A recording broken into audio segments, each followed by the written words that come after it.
Hello and welcome to the Theology of Commerce podcast, where trade and labor is love of neighbor. When we say we follow Christ, we mean business. I'm James Lewis. Thank you very much for listening. Today, I posit that It's a Wonderful Life is the greatest Christmas movie of all time. But before I prove it to you, it would be wonderful of you to do all the YouTube stuff, like, comment, subscribe, whatever. Like all good Christmas movies, It's a Wonderful Life is actually about Advent, preparing ourselves for the coming of Christ, for the change that he brings to the world. It's the greatest Christmas movie because it demonstrates the difference that Christ makes in issuing his second greatest commandment.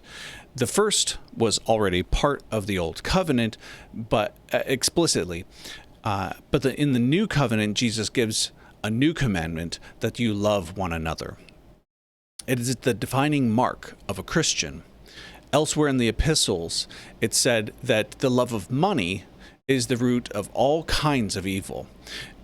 Now, this is implied that love of money is instead of one's neighbor. Few films create a greater contrast between old and new, miserliness and charity than It's a Wonderful Life, in which George Bailey and Henry Potter are archetypes of this ever-old yet ever-new conflict. It is made yet more perfect in the imperfection of George Bailey, in his temptation, in his desperation, so that we can also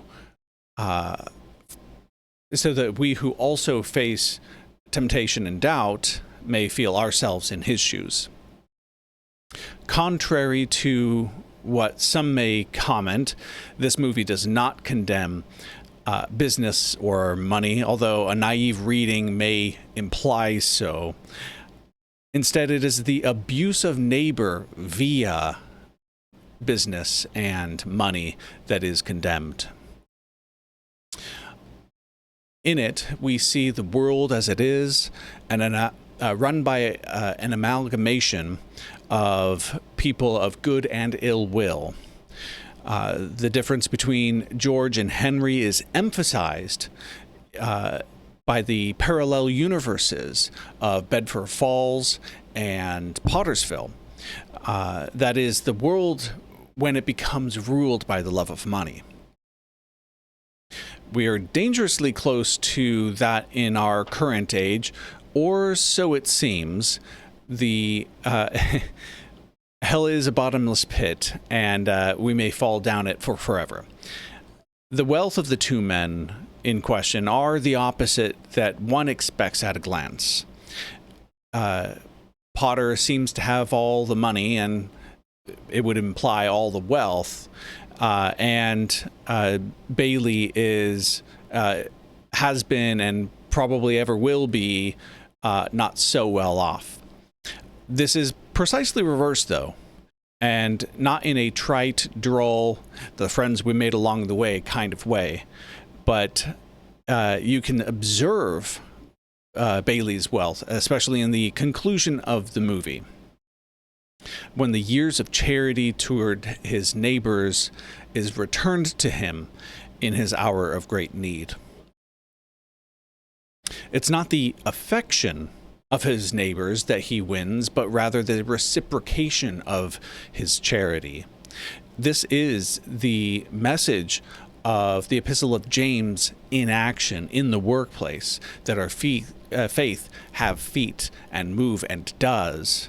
Not just a mere assent of the intellect, but an intent act of the will. Despite a couple theological and anthropological nuance errors, the movie gets the most important one right. No, humans don't become angels upon death, but the purpose of trade and labor is the love of neighbor, and true wealth is interpersonal. I won't go so far as to say that that's the meaning of Christmas, but it's a key element of Christianity, and if Christianity is not what Christmas is about, then I don't know the sum of 2 and 2. I would guess that we almost all intuit the truths of the film, but secular influences causes us to doubt. Age may cause one to forget and doubt simple wisdoms that one gleans in youth, and a hard, unforgiving world that demands productivity implies that professional means impersonal. Will choke the humble reality of the purpose for work. Bailey Building and Loan got people into homes they could afford so they could live with some common dignity. George Bailey gets it because he was tempted by Potter to stop his competition and engage in employment with Potter, which really amounted to a bribe. He also passed up other lucrative opportunities, accidentally or otherwise, in favor of working in his community because of his sense of duty. He is a man who dearly loves his neighbors. I once jokingly said that George Bailey is my spirit animal, and I have come to discover that that's actually a little bit more true than I had initially thought. I want to be the kind of man who in his need doesn't need to beg because his neighbors so eagerly wish to reciprocate his charity. It's easily extrapolated that the world would be a better place with some more George Baileys. Wherever you work, do that work in honest charity, willing the good of your customers, clients, employer, employee, vendor, coworkers. You just might be keeping Pottersville at bay. Tell me in the comments section below how you make your Bedford Falls a better place. And with that, thank you very much for listening. Love thy neighbor.